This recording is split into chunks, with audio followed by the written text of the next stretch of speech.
Welcome to KitPlus TV once again. We have seen many developments in on-camera monitoring and products over the recent years. They need to be lightweight, bright, display both REC709 and HDR signals up to 4K, and in some cases wireless.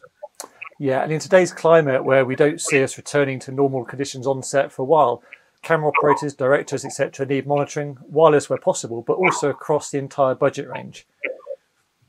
Creative solutions company SmallHD have released a monitor that might just fit this time perfectly. To tell us a little more about it and encourage you to find out a little bit more about it, here is Dave Bredbury. Welcome to the show, Dave. Hey, thanks for having me. Tell us a little bit about the new Indie 7 from SmallHD. Yeah, the Indie 7 is a new 7-inch monitor that we just announced. It fits really nicely into our smart 7-inch monitor family. We already have the Cine 7 and the 702 Touch in that family, and the Indie 7 is the introductory price addition to that family of smart monitors, as we're calling them. And with that, it's got some really nice high-end advanced features, but at an affordable starting price point. Yes, so there's obviously on-camera monitors out there which we would call fully featured, and they cost obviously a lot of money. Then there are some low-cost solutions that we could refer to as your emergency monitor. Whereabouts in the market does this sit? Yeah, I mean, I think this is at the low end of the really high end. I think is a interesting way to put it. It is. It's not something you're going to get off Amazon, in a last minute, I just need an image kind of a monitor. But those are not the long time pieces of your kit. Whereas this can be a long-term piece of your kit that lasts you for multiple years and is just constantly there for you because it is a very high-end product, but in a very reasonable and reachable package and price point. So it's affordable and being a long-term. I mean, give us some idea of the features that it might include that really makes it. Yeah, so I think the best way to kind of frame it is next to the other monitors that people are already familiar with from SmallHD. And as I noted, there's the Cine 7 and the 702 Touch. So just to start real quick with the Cine 7, that one comes in at $17.99 US, right? It's a 1,800 nit super bright screen, right, for really good outdoor environments and image. It's 100% of the DCI-P3 color space, so a really wide color gamut. And that one has locking power connector. It's got an Ethernet port. It's got other really nice features that are super high end. So the Ethernet port, for example, is used to control an Arri or a Sony Venice camera, right? If you step down from that very high end one, you get the 702 Touch, which takes away the Ethernet port, takes away the locking connector, and is a little less bright. It's 1,500 nits instead of 1,800 nits. And then this Indie 7 is the budget entry-level version, and the big step down there again is panel quality. You're going to get 1,000 nits and only REC709 color. So you've got a smaller color gamut and a less bright screen, but other than that, it's very much like the 702 Touch, which comes in at $12.99. The Indie 7 is only $8.99. So it's sub $1,000, but does have really nice features like Red Komodo camera control, DSMC2 camera control, and all these other additional add-on features like the Bolt 4K module. So if you look at it as like a family of monitors, they all share their really high-end design and chassis and compatibility, but really you're just stepping down panel quality most of all when it comes to price points. I just wanted to say one more thing. The 702 Bright has been our most popular monitor for many years.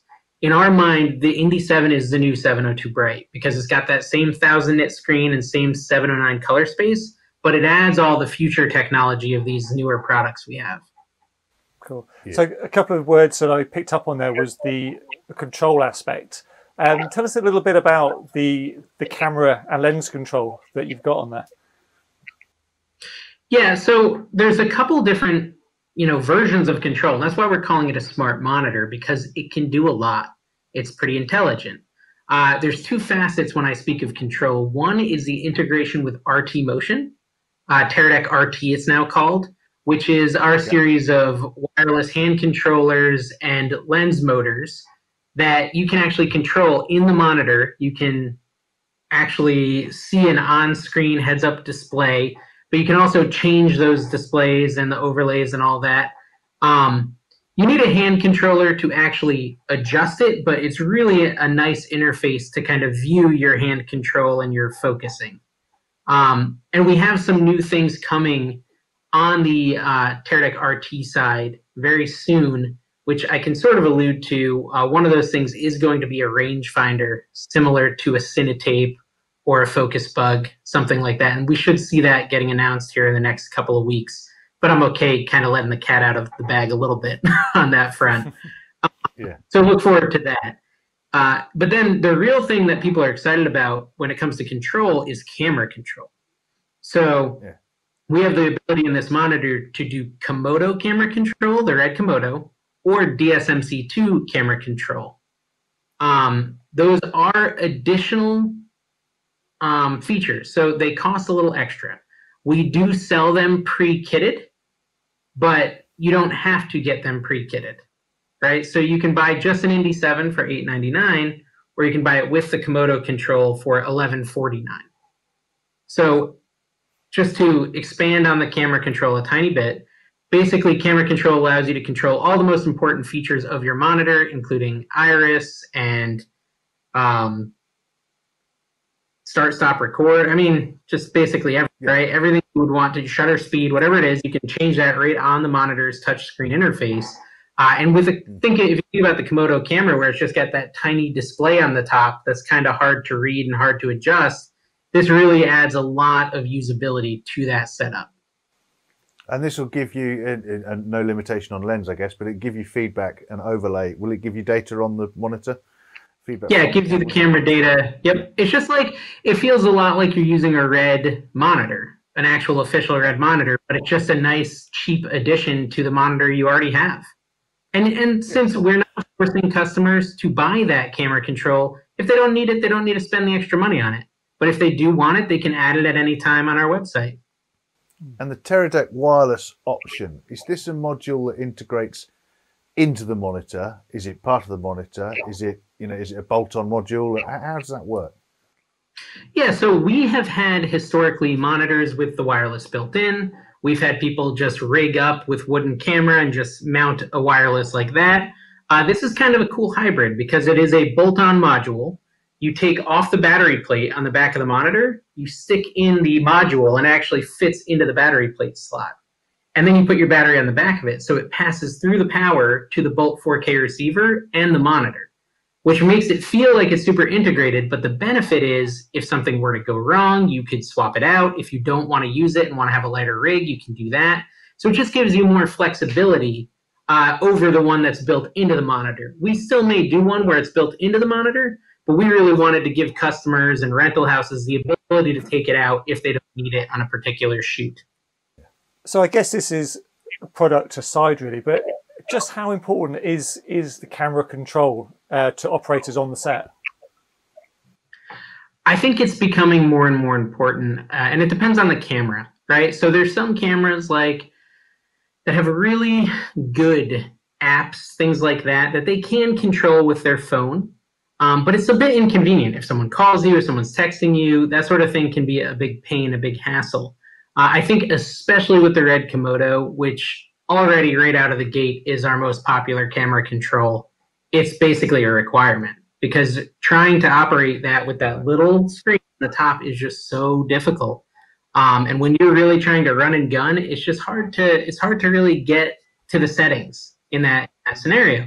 Now, if you have a DSMC2 and you already have a RED monitor, which does camera control, maybe it's less important to you.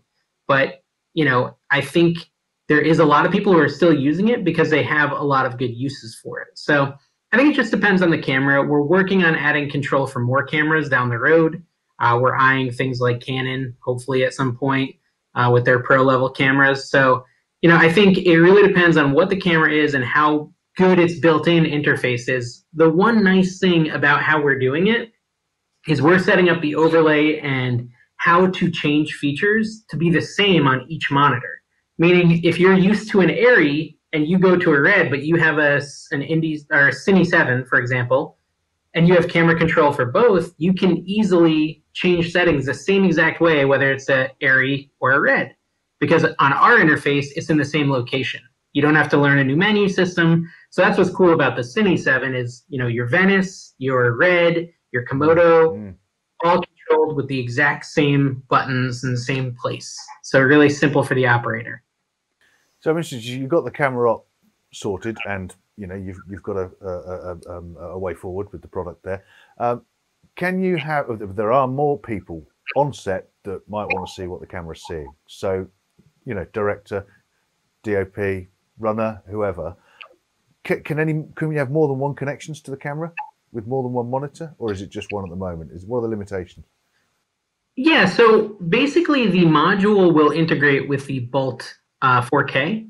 So with the Bolt 4K LT, if you buy a transmitter, you can send to 6 different devices. So you could put a receiver on your director's monitor, a receiver in makeup. You could put a receiver on the back of your Indie 7. You can have these different receivers up to 6, all from that one camera. So you actually can see it on 6 different devices.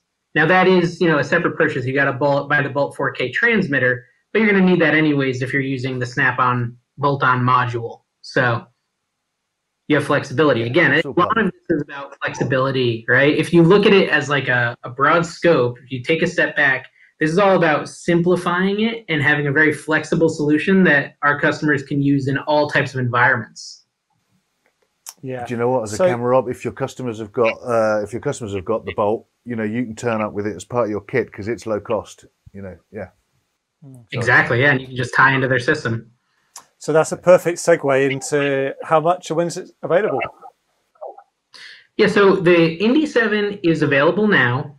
We might be on a little bit of a back order because it's coming in hot.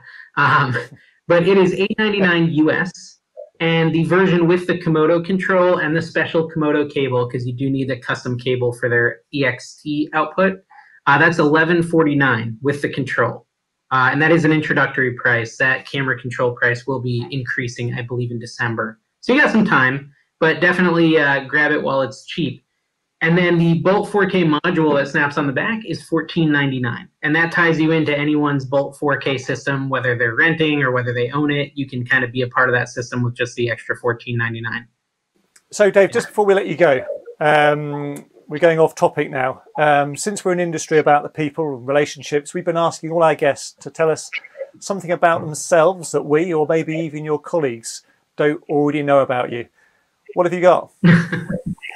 Okay, well, I guess I'll start with something you may or may not know about the company SmallHD, and then I'll tie that into something you may not know about me. SmallHD was founded by 2 of my buddies in college, and they founded it because they were making a commercial to be in a Doritos Crash the Super Bowl contest. Okay, so they wanted to be in that contest. They were using a 5D Mark II, couldn't really monitor well, couldn't pull focus, so they made their own HD monitor. And they ended up winning that contest and founding SmallHD. They entered the contest another time after that and won again, which really kind of brought the DP6, which was one of our most popular products, to life. And the year later they entered, and the star of that commercial was yours truly. That's the thing about me. And that was lost horribly. So they only lost once they included me in the commercial. So now we've got to go and find a link to that. We're going to go and find it on YouTube. I bet it's there good luck finding it. And this is their trophy from Crash the Super Bowl, their victory. Fantastic. So, excellent. Yeah. So I guess if no one watches this video, it's all your fault, Dave. Yeah, exactly. Yeah. I'm a repellent of entertainment. Brilliant. Well, look, thanks for watching today, and thanks to Dave from Creative Solutions for coming on the show and telling us all about Crash the Super Bowl. To see our video interviews and kit reviews, then head over to KitPlus TV, which is brought to you with the support of Mediaproxy, and you can find out more about them at mediaproxy.com. Thanks again. Thank you, guys.